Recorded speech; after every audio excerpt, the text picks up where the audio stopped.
As the youngest son of the imperial commander of Polyphemia II, a hive world in the Segmentum Solar, Antigonous Balorodin had spent his life being groomed for a career in the military. His father, a staunch traditionalist, insisted that all his children serve at least 5 years in the Polyphemian Guard, the planet's defense force. As the youngest of 5 sons and 3 daughters, there was little prospect of Antigonous ever rising to the position of imperial commander. It was expected that he would continue to stay in the Polyphemian army, and perhaps rise to the rank of colonel or even general, depending on his abilities, for his father had no place for toadying and favoritism when it came to the defense of his world.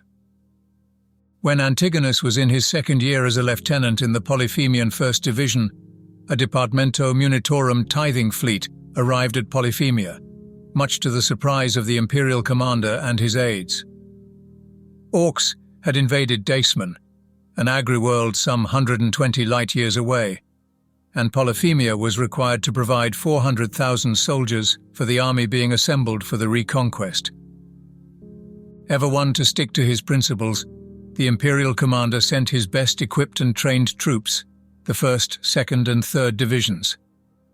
Thus it was that Antigonous became a lieutenant in the Imperial Guard, and within 3 months was aboard ship and heading to his first war zone.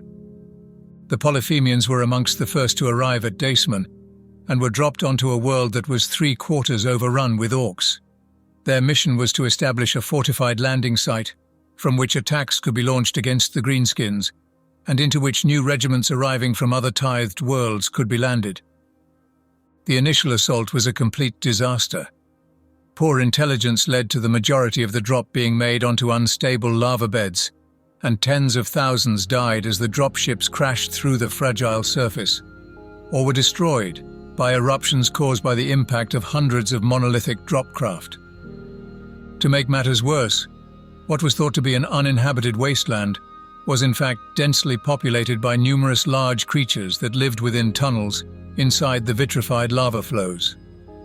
Many of these were very predatory, and even as the dropped regiments were recovering from their disastrous landings, more soldiers were lost to attacks from gigantic crab-like creatures and mutant hunting cats. So it was that the assault force was entirely unprepared for the orc counterattack when it came. As Gargants and other war machines assailed the Imperial Guard positions, it quickly became evident that they would not hold their position. Antigonous, recognizing this predicament, requested permission from his superiors to lead a force into the network of tunnels to act as a rearguard for the retreat. The request was denied, with the order that there was to be no retreat. The landing site had to be held at all costs.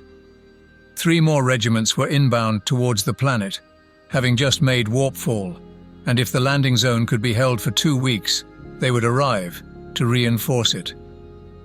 It was at this point that Antigonous began to show some of the guile and initiative for which he has become known among those who have met him.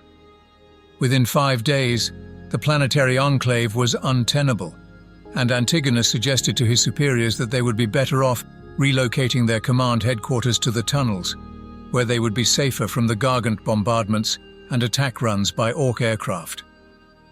Antigonous formed the remnants of the 1st Division into a bodyguard and broke out of the closing ring of greenskins with the command staff. Of nearly 500,000 guardsmen that had landed, only 60,000 remained. Of these, some 7,000 formed the remainder of the 1st Division. Despite the denial of his request by the Imperial Guard Command, Antigonous had already sent 2 pioneer companies, some 500 men, into the tunnels east of the landing zone. They had set up defensive works and communications arrays and conducted mapping missions of the surrounding area. With his foresight, Antigonous was able to lead the Polyphemian command staff into a nearly fully functioning headquarters, secured against the subterranean hunting creatures and well obscured from attack from the surface. While the remainder of the assault force was reduced to a few hundred men using the crashed dropships as bunkers, the 1st Division used the tunnels to launch counterattacks against the Horde. For 17 days, they held out against the Greenskins and also supported the troops still holding the drop site. When regiments from Argastus arrived, the 1st Division broke out in force and covered the landings, losing over half their number in the ensuing Orc attack. Despite these losses, the Argastans landed safely, and finally a breach was established. The drop-site battle had lasted 24 days, and the Polyphemians were withdrawn to orbit, only 3,000 of them left alive. The drop-site debacle unsurprisingly drew attention, and Inquisitor Breck arrived at Decimon determined that those guilty of such incompetence would not go unpunished. During his investigation, Breck was impressed by Antigonous and, rather than chastising him for his somewhat lax attitude to authority and deliberate misinterpretation of orders, admired his foresight and planning. When Breck left Decimon, Antigonous had joined his entourage and was taking the first steps to becoming an Inquisitor. Antigonous studied under Breck for 23 years, participating in many dangerous missions with his master. During the Benlari scouring of 936 of M41, Antigonous first met Inquisitor Lord Torb Sheba. With the cult of the Reconciled unveiled and crushed, Breck was leaving Benlari. Antigonous requested that he be allowed to join Torb Sheba, intrigued by the Inquisitor Lord's Thorian beliefs. Breck was happy for Antigonous to strike out on his own, though he knew he would miss his abilities. Torb Sheba was a classical Thorian and a strong proponent of incarnationism in general. During his 7 years with Torb Sheba, Antigonous was introduced to the principles of the Animolian beholders and the practical outlook of this philosophy. A man always possessed of a direct rather than philosophical outlook, Antigonous has actively pursued the Animolian agenda since parting with Torb Sheba in 945 M41. Antigonus's work was diligent but unremarkable for several decades. He uncovered and destroyed a gene stealer cult on Thran's Landing, which brought him into contact with 2 inquisitors of the Ordo Malleus. For the next 7 years, Antigonous was initiated into the workings of the Ordo, during which his studies and investigations into the nature of the divine avatar were suspended. It was after this period that Antigonous was drawn to Thoth Prime to combat the growing Eldar threat on the mining world. The details of the expulgation of Thoth Prime are told elsewhere, but of importance is Antigonus's creation of the Soul Watcher helm. Using a mix of Eldar and Imperial technology, the Soul Watcher helm allows Antigonous to look at the psychic aura of any living creature, or so he believes. With the aid of the Soul Watcher helm, Antigonous has moved from success to success.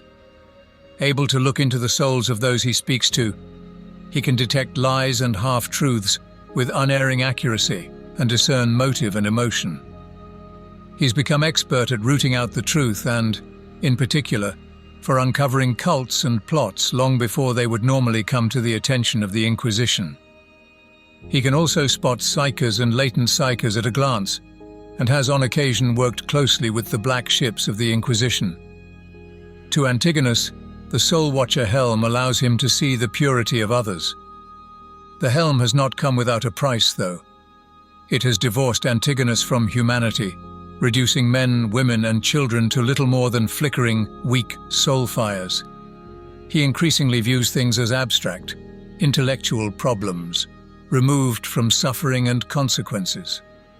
Inquisitors who have known Antigonous for many years express growing doubt at his worryingly erratic behavior.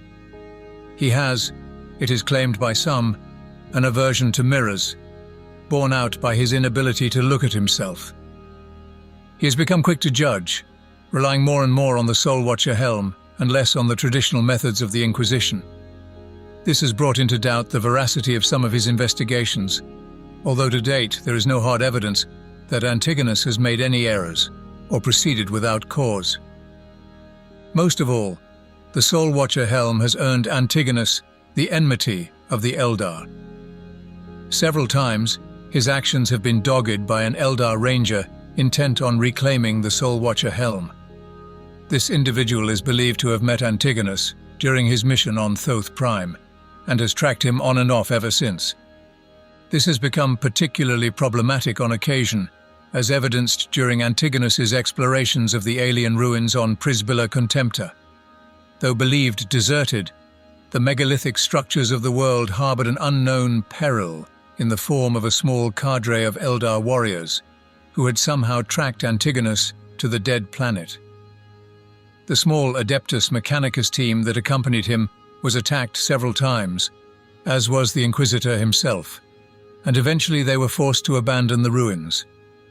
Antigonous has yet to return to Prisbilla Contempta, but has vowed to do so with a Deathwatch kill team.